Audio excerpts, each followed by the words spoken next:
Hello, good morning. कसे आहेत सगळे? मजेत ना? मजेतच असायला हवं. मी गिरीजा स्वागत करते तुमचं आपल्या एका नवीन यूट्यूब व्हिडिओमध्ये. मला आणि थोडंसं आजूबाजूच्या पसाराला इग्नोर करा, कारण की सकाळी झोपेतून जेव्हा मी 6 वाजता उठते ना, माझी अवस्था काही अशीच असते. झोपेतून उठल्या उठल्या सगळ्यात पहिलं माझं काम असतं थोडीशी एक्सरसाइज करायची, पण त्याआधी आंघोळीसाठी पाणी ठेवायचं. आंघोळीसाठी पाणी ठेवलं आणि बेसिकचं स्ट्रेचिंग वगैरे तर मी डेली करायला चालू केलेलंच आहे. पण आजपासून आहे ना, मी ठरवले की चपाती भाजीचा डब्बा रोज न्यायचा, कारण की 2-3 दिवसांपासून पूर्वीचे जर तुम्ही व्हिडिओ बघितले असतील तर तुम्हाला कळलं असेल की मला केवढा जास्त त्रास होत होता. मी नेहमी गहू वगैरे आणूनच दळून आणत असते, पण ह्यावेळेस पहिल्यांदाच मी आटा विकत आणला होता. तेही अगदी 1 किलोचंच पाकिट आणलं आहे, कारण की यावेळेस माझी थोडीशी गडबड झाली. गहू आणायचं मी विसरले आणि त्यामुळेच मी अगदी 1 किलोचं पाकिट ह्यावेळेस आटाचं आणलेलं आहे. आणि हे संपलं की मी त्याच्या आधीच आहे ना, हे संपण्याच्या आधीच दुसऱ्या दळणाची सोय करून ठेवेन. आट्याच्या चपात्या तेवढ्या काही खास होत नाहीत, पण जर पीठ वगैरे व्यवस्थित भिजवून ठेवलं ना तर त्याच्याही चपात्या ठीकठाक होतात. एकदा जेव्हा मी इथे नवीन राहायला आले होते ना, तेव्हा सगळ्यात पहिलं पीठ म्हणून मी 5 किलोचं आट्याचंच पाकिट आणलं होतं. आणि तेव्हाचा थोडासा एक्सपिरियन्स आहे मला की पीठ थोडा वेळ ना पाणी टाकून भिजवून ठेवलं ना तर त्याच्याही चपात्या चांगल्या होतात.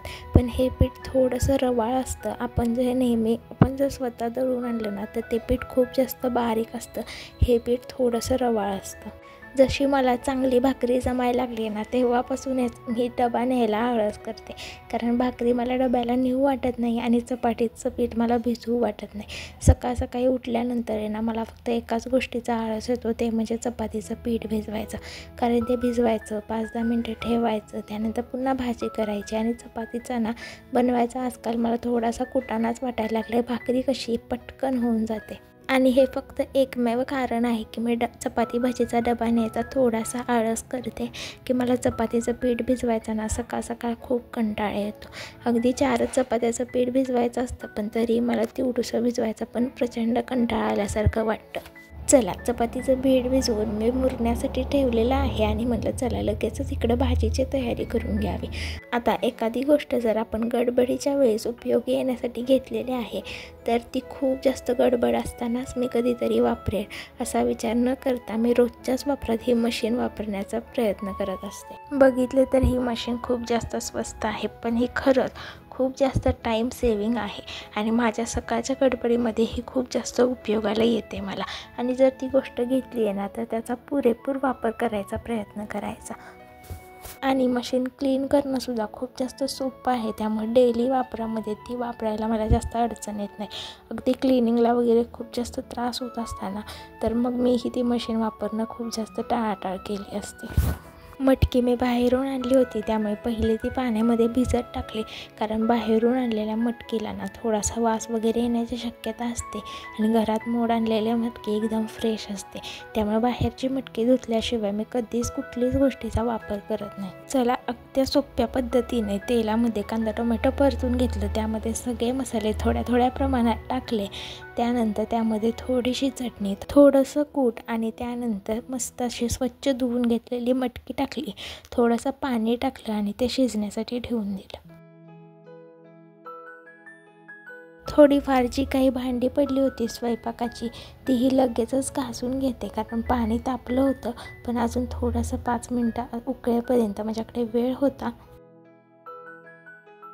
चला, भांडी वगैरे घासून झाली, लगेचच फ्रेशमध्ये आंघोळ करून आले आणि तोपर्यंत पीठही एकदम मस्त असं भिजलं होतं की लगेचच मी चपात्या लाटायला सुरुवात करते. पण आज चपात्या लाटताना एवढे जास्त गोळ झाले होते ना की काय सांगायचं. पोळपाटाला एकदम जास्त मॉइश्चर सुटलं होतं, म्हणून मी जायच्या आधी आंघोळीला पोळपाटाने लाटणं घासून ठेवून गेले होते. पण येईपर्यंत ते काही म्हणावं असं वाळलं नव्हतं आणि ते ओलं असल्यामुळे ना सारखी चपाती पोळपाटाला चिटकत होती. मी खूप वेळा प्रयत्न करत होते की खाली भरपूर पीठ टाकून चपाती लाटावी, पण आज जरा चपात्या बनवताना ना सगळ्या गोष्टी गणल्यासारख्याच होत होत्या. आणि त्यामध्ये एकतर ते पीठ विकतचं होतं, त्यामुळे करताना थोड्याशा अडचणी येतातच. आणि मला कधीच आहे ना चपातीला एक्स्ट्रा पीठ लावून लाटायला आवडत नाही, कारण मग खूप जास्त पीठ लावत चपाती लाटली ना तर त्यानंतर ती चपाती भाजल्यानंतर सुद्धा ना मला हातावरती पीठ लागते की काय असं वाटायला सुरुवात होते. ही चपाती तर इतक्या वेळा चिकटत होती ना पोळपाट आला की मला लाटणंच अवघड झालं होतं आणि शेवटी ही अख्खी चपाती मी मोडली, कारण माझं डोकंच फिरलं होतं. एक तर सकाळची गडबड आणि त्यामध्ये 10 वेळा ही चपाती चिटकत होती आणि त्यानंतर मग चपात्या एकदम व्यवस्थित व्हायला सुरुवात झाल्या. मग मी शूट वगैरे काही जास्त केलं नाही, 4 चपात्या पटापट लाटून घेतल्या. आधी सकाळची गडबड असते आणि त्यामध्ये रोज एक काहीतरी ट्रॅजेडी होणं हे फिक्स असतं. रोज एक काहीतरी नवीन नाटक निघतं आणि गडबड होतच असते आणि मग पुढे जायला मला उशीर होत असतो. सचिनने मस्त असा माझा डबा भरून दिला, पटापट आवरले आणि मी कॉलेजला पळाले. आता सकाळचं माझं हे गडबडीचं पण छान असं रुटीन तुम्हाला कसं वाटलं मला नक्की कमेंट्समध्ये सांगा. व्हिडिओ आवडला असेल तर लाईक करा. चॅनलवरती नवीन असाल आणि माझा व्हिडिओ पहिल्यांदाच बघत असाल तर चॅनलला नक्की सबस्क्राईब करा. चला भेटू अशाच एका छानशा व्हिडिओमध्ये. तोपर्यंत बाय.